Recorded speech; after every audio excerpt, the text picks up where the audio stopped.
চীন বিশ্বের প্রথম পারমাণবিক বোমা প্রতিরোধী ভাসমান কৃত্রিম দ্বীপ তৈরি করছে।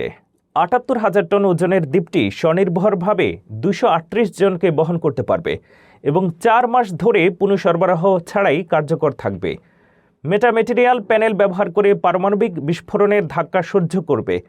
২০২৮ সালে পরিষেবায় আসার কথা থাকলেও এটি সমুদ্রভিত্তিক প্রতিরক্ষা ও বৈজ্ঞানিক গবেষণায় নতুন দিক উন্মোচন করবে।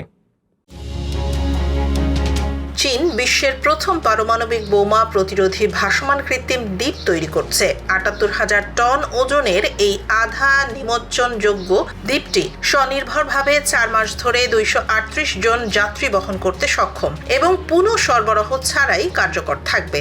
দ্বীপটি নতুন ফুজিয়ান বিমানবাহী জাহাজের সঙ্গে প্রতিযোগিতার জন্য ডিজাইন করা হয়েছে এবং ২০২৮ সালে এটি পরিষেবায় প্রবেশ করবে।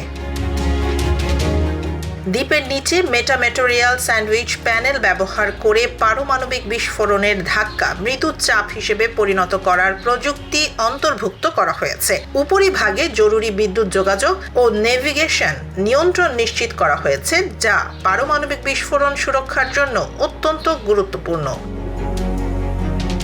চীনের বিজ্ঞানীরা বলছেন এই প্রকল্প সামুদ্রিক শক্তি প্রতিযোগিতা এবং বিরোধপূর্ণ অঞ্চলে চীনের ক্ষমতা প্রদর্শনের ক্ষেত্রে গুরুত্বপূর্ণ ভূমিকা রাখবে। বিশেষজ্ঞরা মনে করছেন এটি বিশ্বের অন্যান্য দেশগুলোর জন্য সমুদ্রভিত্তিক প্রতিরক্ষা ও বৈজ্ঞানিক অবকাঠামোতে নতুন ধরনের চ্যালেঞ্জ সৃষ্টি করতে পারে।